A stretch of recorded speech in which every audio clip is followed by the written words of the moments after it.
السلام عليكم ورحمه الله وبركاته. كنتمنى تكونوا بخير وعلى خير وانتم كتشوفوا هذا الفيديو. مرحبا بكم معايا في فيديو جديد اللي هو تتمه ديال الفيديو السابق.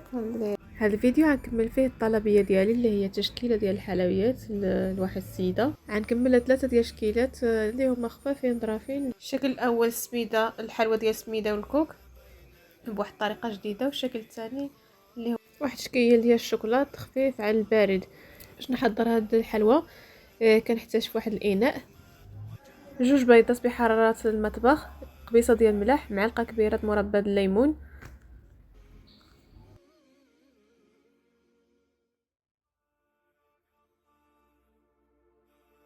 كنطرب داك البيض مزيان، كنزيد عليهم الزيت تدريجيا وانا كنطرب.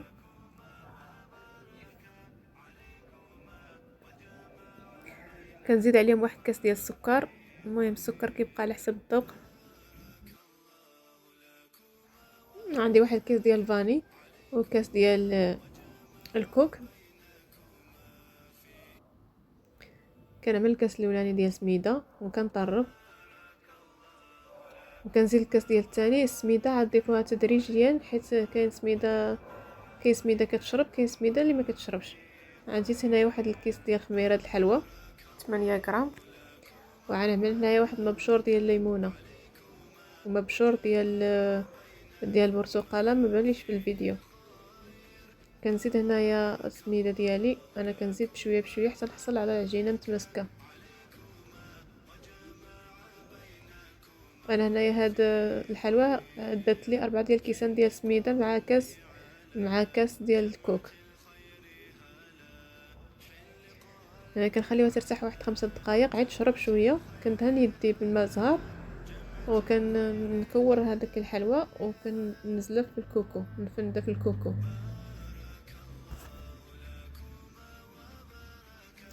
كنعمل واحد اللوزات تزيين. كنستف الحلوى ديالي في اللاطه، كندخل الفران مسخن مسبق 180 درجه مده ديال ثلث ساعه. الفران مشعول من الفوق ومن التحت. 5 دقائق الاولانيه، من بعد كنطفيو الفوق كنخليها تحمر من التحت. فاش كطيب الحلوى كنشعلوا لها من الفوق نخليوها تحمر شويه. فهذا هو الشكل ديالها النهائي من بعد ما طابت. زودت لها داك اللوز، ما عجبنيش الديكور ديالو، مثل مربى ديال المشمش، وكان هذا هو الشكل ديالها النهائي. الشكل الثاني عندي هنايا واحد سيرياليس، باكيه ديال سيرياليس اللي هو الفوطو ديالها هو هذا اللي كتشوفوا في الفيديو. كنحاول هذاك سيرياليس نهرسهم شويه شايده باليدين، وكنزيد عليهم كاس كبير ديال اللوز محمر ومهرمش. كنزيف عليهم هنايا الشوكولات غير باش تجمع لي ديك العجينه، باش تجمع لي داك السيرياليس مع داك اللوز.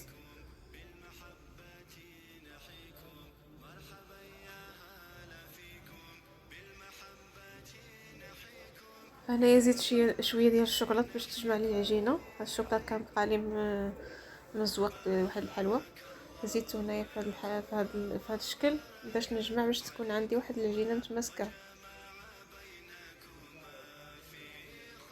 هنايا كنستف هاد الكويقطات ديال الحلوى وكنعمل هذيك الحلوى في هذاك الكويقطات، وكنستمر بهذا الشكل هذا حتى كنكمل ديك الكميه كامله اللي عندي. هذا هو الشكل ديال النهائي. كنحاول نعمل خطوط بالشوكولاته بيضاء، الشوكولاته السوداء والشوكولاته البيضاء.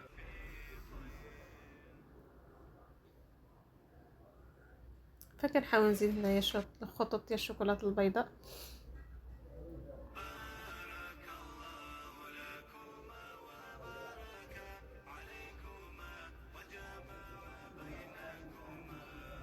فكندخل الحلوى ديالي المجمد، وهذا هو الشكل ديالها النهائي من بعد ما بردت. عندي هنايا الشكل الثالث اللي هو الشكل الاخير. عندي 250 غرام ديال البسكويت اللي هو انا احتاجيت هذه النوعيه اللي في الصوره.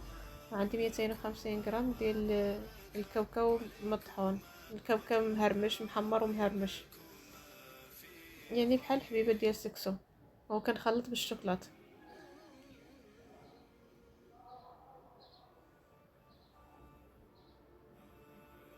فكنبقى كنخلط بالشوكولات حتى كنحصل على واحد العجينه اللي هي متماسكه.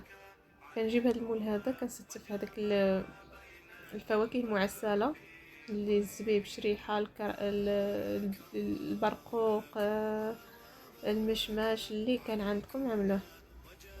المهم يكون هو الشكيلات يكونوا منوعين، الحمار، الخضار، الكحل. هنايا كنضيف عليهم الشوكولاط البيض، الشوكولاط عادي بيض. كنعمل واحد الطبقه الاولانيه ديال الشوكولاط باش يشبر لي هذيك الفواكه المعسله اللي درت في الاول. كنبدا نشكل هذيك العجينه على هذاك فوق هذاك الشوكولاط في هذا المول هذا. كنحاول ناخذ الشكل ديال المول. نستمر بهذه الطريقه هذه حتى كنكمل الكميه ديالي كامله وكندخل المجمد كتبرد.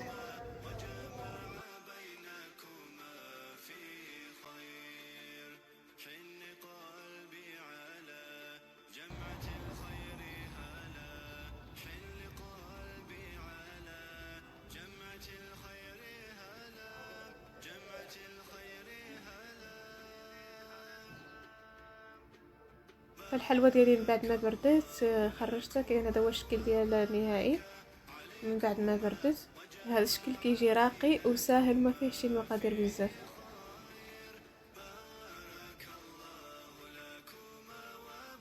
كنجيب هذيك الكويطات ديال مادلين وكنعمل فيهم هذه الحلوى. وكان هذا هو الشكل ديالها النهائي، كتجي مزيونه وراقيه بزاف وسهله.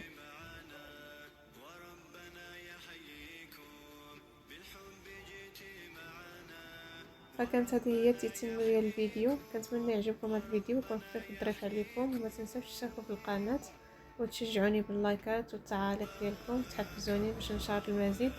وشكرا، والى اللقاء في فيديو قادم ان شاء الله. والسلام عليكم ورحمه الله وبركاته.